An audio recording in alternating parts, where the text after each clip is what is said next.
नमस्कार, खबरें जारी न्यूज 24 पर मैं हूं आपके साथ मकसूद खान। अब बात 2027 की कठिन डगर की, यानी 2027 के उत्तर प्रदेश विधानसभा चुनावों की। यूं तो 2024 में चुनाव देश का था, लेकिन जिस सूबे ने बीजेपी को अकेले दम पर बहुमत पाने से रोक दिया, 32 सीटें पीछे धकेल दिया, बीजेपी 240 पर रुक गई, वो सूबा बना उत्तर प्रदेश, जिसने न सिर्फ उम्मीदों पर पानी फेर दिया बल्कि एनडीए के तौर पर भविष्य की तैयारियों को भी अधर में लटका दिया।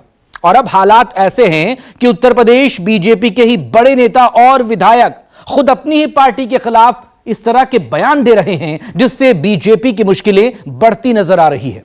उत्तर प्रदेश बीजेपी के नेताओं के बयान से यह लगने लगा है कि उनका डबल इंजन सरकार पर से भरोसा कम हो गया है और यूपी बीजेपी में मचे इसी घमासान ने समाजवादी पार्टी को बड़े हमले का मौका भी दे दिया है।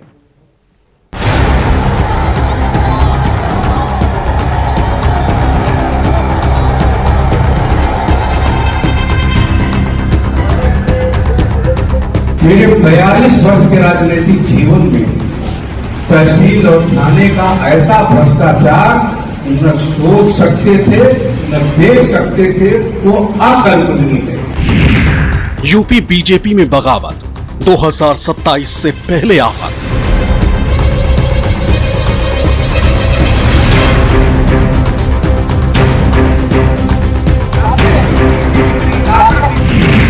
पीडीए फॉर्मूला बना फांस, बीजेपी को नहीं कोई आस।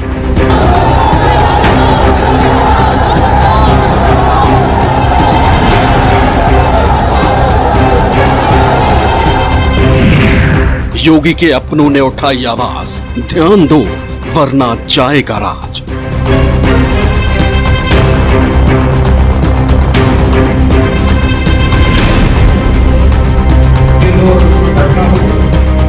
देश की राजनीति का सबसे बड़ा अखाड़ा है उत्तर प्रदेश। कहा जाता है कि उत्तर प्रदेश में जातियां पहले, दल दूसरे नंबर पर और सबसे आखिर में आते हैं मुद्दे। और 2024 लोकसभा चुनाव में जातियों के गुणागणित ने जो नतीजे पेश किए, उसने यूपी की राजनीति को हिला कर रख दिया। लोकसभा चुनाव में राहुल गांधी और अखिलेश यादव की जोड़ी ने बीजेपी को कड़ी टक्कर दी है। उत्तर प्रदेश में डबल इंजन की सरकार का ना तो कोई जोर चला और ना ही मोदी की गारंटी का कोई ज्यादा प्रभाव देखने को मिला। अखिलेश यादव के पीडीए फॉर्मूले के साथ साथ कांग्रेस को मुस्लिम मतदाताओं का भी साथ मिला। नतीजा यह हुआ कि जातियों की सेटिंग में भी बीजेपी का हिंदुत्व काफी पीछे रह गया। और अब यूपी के चुनावी परिणामों का असर भी बीजेपी के अंदर साफ तौर पर दिखाई देने लगा है। उत्तर प्रदेश में लोकसभा चुनाव के दौरान बीजेपी की हार के बाद से पार्टी की मुसीबत कम होने का नाम ही नहीं ले रही है। बीजेपी नेताओं के बयान हर दिन पार्टी के लिए नई चुनौती बनते जा रहे हैं। ताजा बयान वरिष्ठ नेता और पूर्व मंत्री राजेंद्र प्रताप सिंह और बदलापुर विधानसभा क्षेत्र से विधायक रमेश चंद्र मिश्रा का है। यूपी बीजेपी के दोनों बड़े नेताओं ने प्रदेश में अपनी ही पार्टी और अपनी सरकार पर ऐसे बयान दिए कि उत्तर प्रदेश की राजनीति में भूचाल आ गया।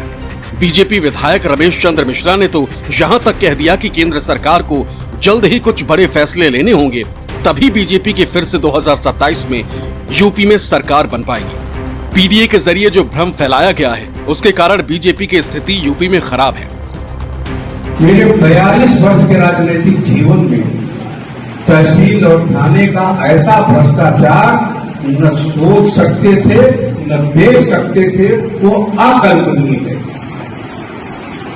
आप जा रहे मोटरसाइकिल पकड़ ले रहा है, घर में आपने एक बल्ब ज्यादा जला लिया, एक थाना हमने खोल दिया है, आपको लुटेरे की तरह हमें लूट ले रहा है, धमकी दे रहा है, 135 का मुकदमा लिखा रहा है, हम अपराध न करें, अपराधी हो गए तो ये महाराज के बाबा हैं कि हम कह रहे हैं मेरे पैर की धूप ले लो और उसमें घटना हो जाए। इसलिए मित्रों, आपका अभिनंदन जवानी करने से नहीं काम चलने वाला है। आपका अभिनंदन आपके माथे के चंदन की रक्षा के बाद ही संभव है। यही जो स्थिति परिस्थिति है, जिस तरीके से पीडीए की बात चल रही है और जिस तरीके से समाजवादी पार्टी ने व्यापक भ्रामक स्थिति आम जनमानस में पैदा कर रखी है, उस हिसाब से अगर मैं देखूं तो भारतीय जनता पार्टी की आज की डेट में हमारी स्थिति अच्छी नहीं है। स्थिति अच्छी हो सकती है। उसके लिए मैं समझता हूं केंद्रीय नेतृत्व को बड़े निर्णय लेने पड़ेंगे। केंद्रीय नेतृत्व को जो है कहीं न कहीं उत्तर प्रदेश के चुनाव पे पूरी तरीके से फोकस करना पड़ेगा। भारतीय जनता पार्टी की एक एक कार्यकर्ता को, एक एक जनप्रतिनिधि को मन से लगना पड़ेगा, तभी हम 27 में सरकार पुनः बना सकते हैं। नहीं तो आज की जो स्थिति है उस स्थिति के हिसाब से हमारी सरकार बहुत ही स्थिति खराब है। हमारी सरकार बनने की स्थिति आज के डेट में नहीं दिखाई पड़ रही है। अपनी ही पार्टी को लेकर नेगेटिव बयान देने वाले दोनों नेताओं का वीडियो वायरल है और इन बयानों ने बीजेपी विरोधियों को बीजेपी के खिलाफ हमले का बड़ा मौका दे दिया है। रमेश चंद्र मिश्रा के बयान पर समाजवादी पार्टी के अध्यक्ष अखिलेश यादव ने पलटवार करते हुए कहा कि पीडीए सकारात्मक सौहार्द का नया इतिहास लिखने वाली है। समाजवादी पार्टी अध्यक्ष ने एक्स पर पीडीए की रणनीति का जिक्र करते हुए बीजेपी पर निशाना साधा और उनकी राजनीति को शोषण करने वाली नकारात्मक राजनीति बताया। अखिलेश यादव ने लिखा,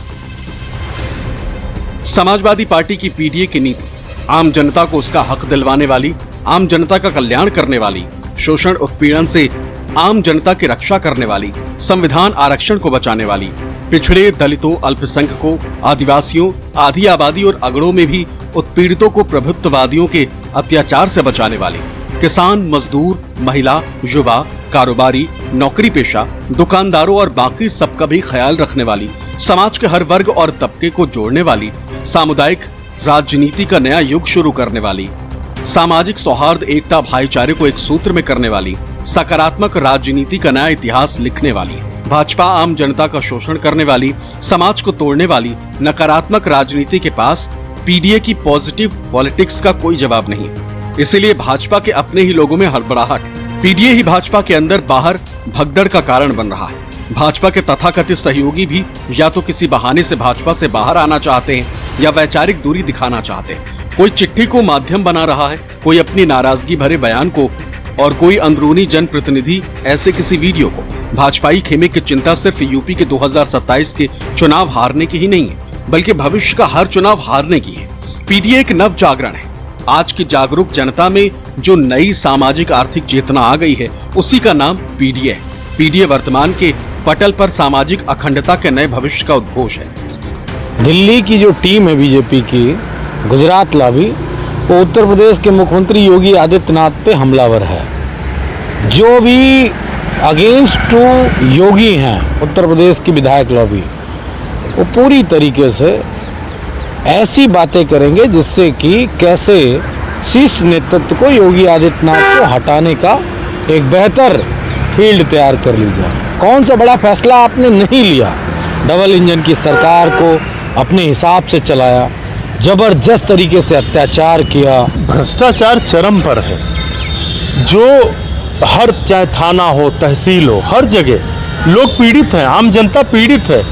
और जो सरकार की तरफ से वादा खिलाफी हुई है इस प्रदेश के नौजवानों, किसानों, महिलाओं के खिलाफ, तो जनता आक्रोशित है। जो जमीन पर बीजेपी के नेता हैं वो इस बात को समझ रहे हैं और लोकसभा चुनाव में भी आपने देखा जनता बोल नहीं रही है, लेकिन वोट भाजपा के खिलाफ कर रही है। 2027 में बीजेपी का सूपड़ा साफ हो जाएगा।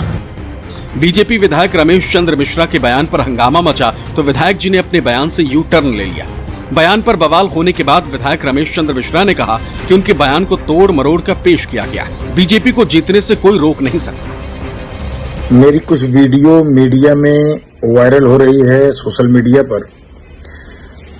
मैं आपको बताना चाहता हूं कि उसको तोड़ मरोड़ करके पेश किया जा रहा है। और रही बात समाजवादी पार्टी के लोग मुंगेरी लाल के हसीन सपना देखना छोड़ दें,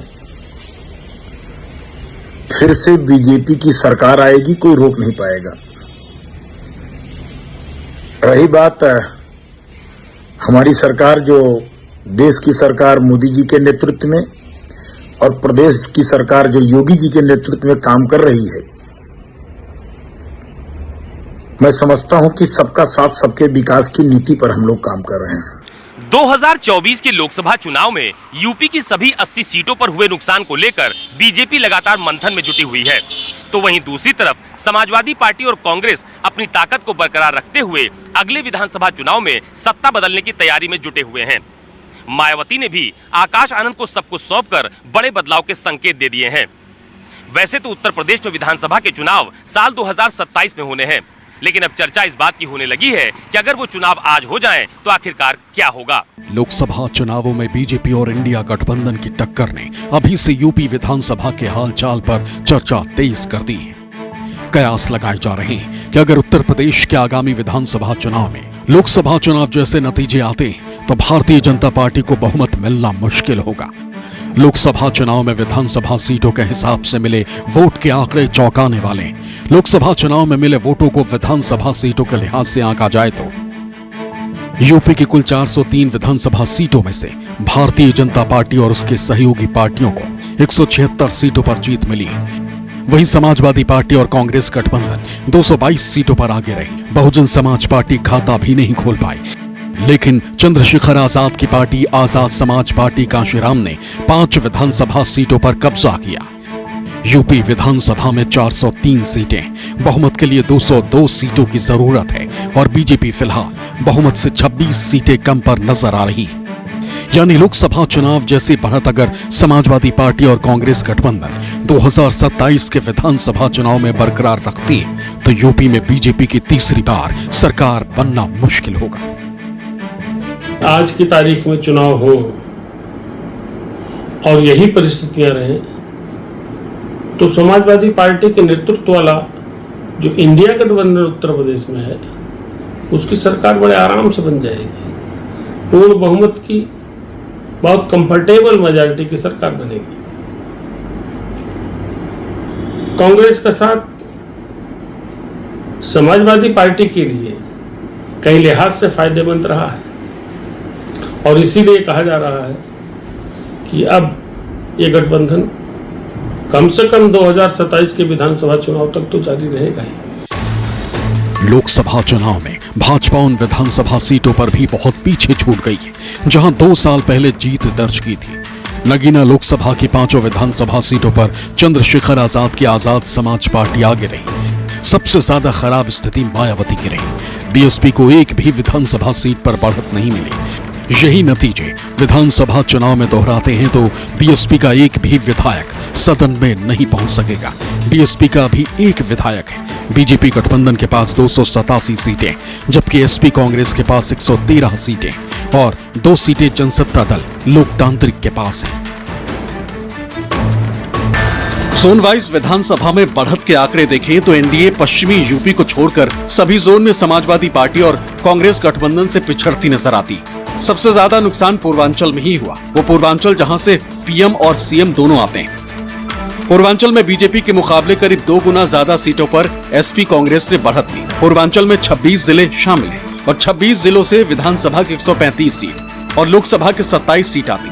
विधानसभा चुनाव के लिहाज से बीजेपी गठबंधन को 49 सीट, समाजवादी पार्टी को 86 सीट और बीएसपी को 0 सीटें मिल रही।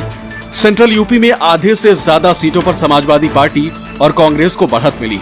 सेंट्रल यूपी में 20 जिले हैं, 111 विधानसभा सीटें और 22 लोकसभा सीटें। विधानसभा के हिसाब से बीजेपी अलायंस को 41 सीट, समाजवादी पार्टी को 70 सीट और बीएसपी को 0 सीट मिल रही। पश्चिमी यूपी में आरएलडी के साथ होने पर भी बीजेपी को लोकसभा चुनाव में नुकसान उठाना पड़ा, जबकि बीजेपी का परफॉर्मेंस पश्चिमी यूपी में कहीं बेहतर होना चाहिए था। लोकसभा चुनाव के नतीजों के लिहाज से विधानसभा का आकलन करें तो पश्चिमी यूपी के 26 जिलों में 137 विधानसभा सीट और 27 लोकसभा सीट शामिल है और यहाँ बीजेपी गठबंधन को 78 सीट, समाजवादी पार्टी को 54 सीट और चंद्रशेखर आजाद रावण की आजाद समाज पार्टी कांशीराम को 5 सीट मिल रही। बीजेपी को उत्तर प्रदेश से बहुत उम्मीद थी, लेकिन अखिलेश के रणनीति के आगे बीजेपी के सारे चाणक्यों की प्लानिंग फेल हो गई और जनता ने स्थानीय मुद्दों पर बीजेपी के खिलाफ वोट किया। यही वजह रही कि पिछली बार के मुकाबले इस बार वोट शेयर में बड़ा बदलाव देखने को मिला। अगर 2019 से लेकर 2024 के लोकसभा चुनाव में वोट शेयर की बात करें तो 2019 में बीजेपी को जहां 49.98% वोट मिले थे, तो वहीं 2024 में बीजेपी का वोट शेयर घटकर 41.37% पहुंच गया। वहीं समाजवादी पार्टी को जहां 2019 में 18.11% वोट मिले थे, तो वहीं इस बार लगभग 2 गुना उनका वोट शेयर हो गया। समाजवादी पार्टी का वोट शेयर 33.59% हो गया। वहीं 2019 में कांग्रेस को 6.36% तो वहीं 2024 में 9.46% उनका वोट शेयर हुआ। वहीं बीएसपी को 2019 में 19.43% वोट मिले थे, जो इस बार घटकर 9.39% हो गया। वहीं आरएलडी को 2019 में 1.68% वोट मिले, तो इस बार उसका वोट शेयर घटकर 1.02% हो गया। वहीं अपना दल सोनीलाल को 1.21%, वहीं 2024 में 0.92% हो गया। 2022 के विधानसभा चुनाव में नरेंद्र मोदी का चेहरा था, उसके साथ ही मुख्यमंत्री योगी आदित्यनाथ का कामकाज भी था। इसमें कोई शक नहीं कि पैन इंडिया योगी आदित्यनाथ की छवि हाल के सालों में बड़ी मजबूत हुई है और चुनाव के दौरान जिस तरीके से उनकी डिमांड होती है प्रचार के लिए भारतीय जनता पार्टी में, ये इसका सबसे बड़ा सबूत है। इसमें कोई दो राय नहीं है कि लोकसभा चुनाव में अखिलेश यादव की रैलियों में जनसैलाब देखने को मिला, और वो जनसैलाब सिर्फ रैलियों तक सीमित नहीं रहा, बल्कि इस बार वो वोट बैंक में भी तब्दील हो गया। जिस यूपी में बीजेपी 80 की 80 सीटें जीतने का ख्वाब देख रही थी, उसे 33 पर सिमटा दिया और एक बार फिर साइकिल का पहिया फर्राटा भरने लगा। 2024 के लोकसभा चुनाव में यूपी की 80 सीटों में से अखिलेश यादव की समाजवादी पार्टी ने 37 सीटें जीत ली। वहीं बीजेपी 62 से सीधा 33 पर पहुंच गई। पंजे की ताकत में कई गुना बढ़ोतरी हुई और उसने जीत का छक्का लगा दिया, यानी 6 सीटों पर कांग्रेस ने कब्जा कर लिया। वहीं अपना दल सोनीलाल को 1, जयंत चौधरी के आरएलडी को 2 और चंद्रशेखर की आजाद समाज पार्टी को 1 सीटों पर जीत मिली। समाजवादी पार्टी और कांग्रेस उत्तर प्रदेश में जो हालात थे उनको देखते हुए इनका साथ आना तय था। इसी में दोनों का भला था और आखिरकार दोनों का भला हुआ। समाजवादी पार्टी ने लंबी छलांग लगाई और कांग्रेस, जिसके पास कुल 1 सांसद रायबरेली से सोनिया गांधी थी, उसको 6 सीटें मिली। वोट फीसद में बड़ा इजाफा हुआ। मतलब ये जोड़ी, जो 2 लड़कों की जोड़ी कही जा रही है अखिलेश और राहुल गांधी की, ये उत्तर प्रदेश में कामयाब हुई। लोकसभा चुनाव के नतीजों ने समाजवादी पार्टी को संजीवनी दे दी। समाजवादी पार्टी भी यूपी में योगी सरकार को टक्कर देने की तैयारी कर रही। और अब लोकसभा चुनाव के बाद यूपी में होने वाले उपचुनाव में सपा कांग्रेस के गठबंधन की परीक्षा होगी, क्योंकि जिन सीटों पर चुनाव होने हैं उनमें से ज्यादातर सीटों पर बीजेपी और समाजवादी पार्टी के उम्मीदवार ही जीते। हालांकि इनमें से कितनी सीटों पर कांग्रेस और समाजवादी पार्टी की सहमति बनेगी, इस पर भी सबकी नजर टिकी हुई। साथ ही यूपी विधानसभा चुनावों तक राहुल अखिलेश की जोड़ी किस मोड़ को चुनती है, इस पर भी विधानसभा की चुनौती निर्भर करेगी। Bureau report, news 24।